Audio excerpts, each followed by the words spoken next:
let's talk about how you can guarantee that you will have a good day. Check this out. Let's take a look at Mark chapter 3 in the Bible.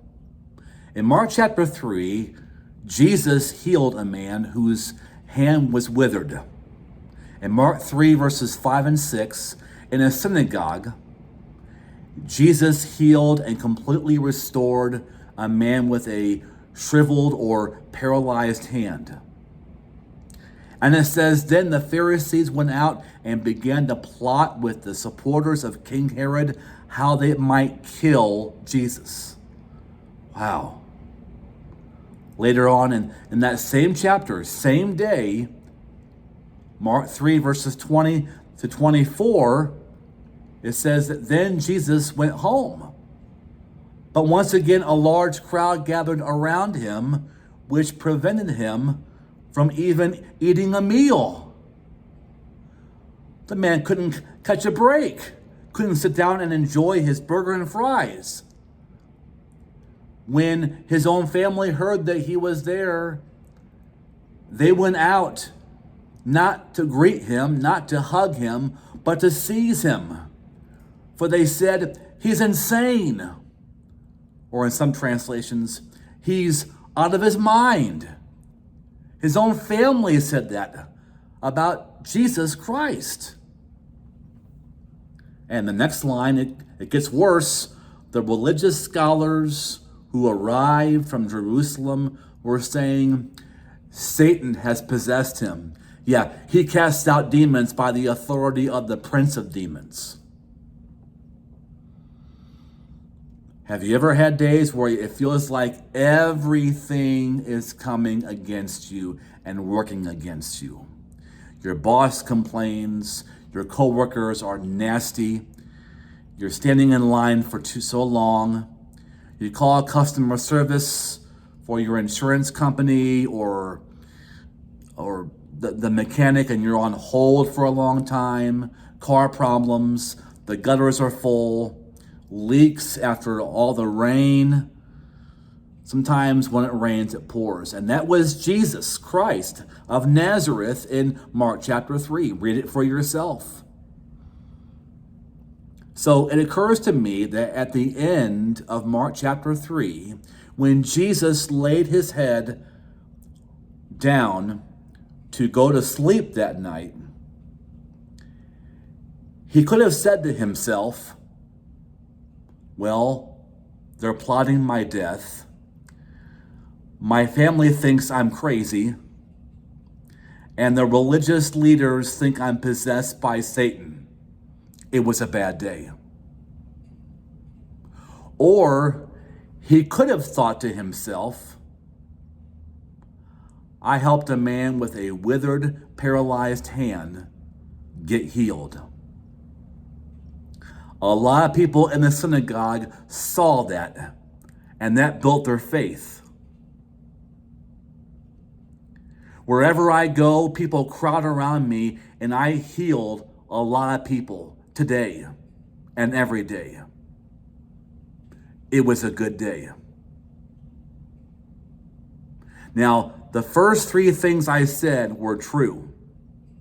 They said he's insane. They said he's possessed by Satan, and they were plotting his death. All those three things in Mark chapter 3 were all true. But in that same chapter, it was also true that he healed a man in a synagogue. He also, in Mark 3, chose his 12 apostles, who became his support system. You got to have your own support system. And it was also true that Jesus healed many on that day in Mark 3. The three bad things and the three good things all happened that day in Mark chapter 3. And whatever Jesus chose to focus on that day determined whether he thought it was a good day or it was a bad day. Whatever he chose to focus on at the end of that day determined whether he felt bad about that day or whether he felt good about that day. Does that make sense? And it occurs to me that you can focus on the bad things that happen in your day or your week, and you can say it was a bad day. Bad, awful. Or you can focus on the good things that also happened in your day, and you can feel good about your day. And you can say, it was a good day.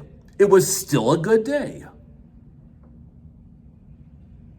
Does that make sense? It's all about what you focus on. What do you choose to focus on? Is it a good day or a bad day? It's totally up to you. It's not up to God or the devil or anybody else. Now, to be fair, there are some days that are just all bad. Like someone dies, or a bad breakup, or you find out that someone you love is diagnosed with something horrible. Someone gets some really bad news from the doctor. The Apostle Paul called that the day of evil. There are some days that are just evil, right? But most days, let's be honest, most days are not like that. Most days are a mixture of bad and good. Most of your days and my days are a mixture of some good stuff and some bad stuff. Which of those two are you going to focus on? Whatever you focus on determines and influences how you feel. So, you want to guarantee to have a good day? Choose to focus on the good stuff. We all have bad things that happen to us, and we all have good things that happen to us. Whichever you choose to focus on determines your emotions. Now, think about the person who knows you best. Your spouse, your son, daughter, sister, best friend. Ask yourself, would that person say that you focus on the good stuff of your days, usually? Or would that person say that you usually focus on the bad stuff of your day? Would that person who knows you best say that you usually become negative about the bad things? Or would that person say that you usually are happy and content because you talk up and focus upon the good stuff of your life? I challenge you to focus more often on the good stuff of your life. If you want to guarantee that you have a good day, the answer is not being a hermit and holding yourself up in your home and doing nothing else but scrolling on TikTok and Twitter and Snapchat and doing nothing else but playing video games. That isn't the answer. That's no life. And the answer is not waiting until some magical day where nothing at all bad happens. The answer is you and I and all of us. Every day is a mixture of bad and good. Choose to focus on the good. Get in the habit of talking up the positives of your day, of your week, of your life.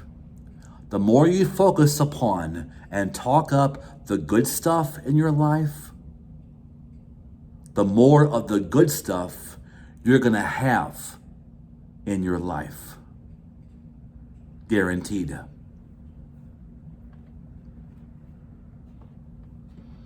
If you like this, please smash that like button, and I'll see you in the next video.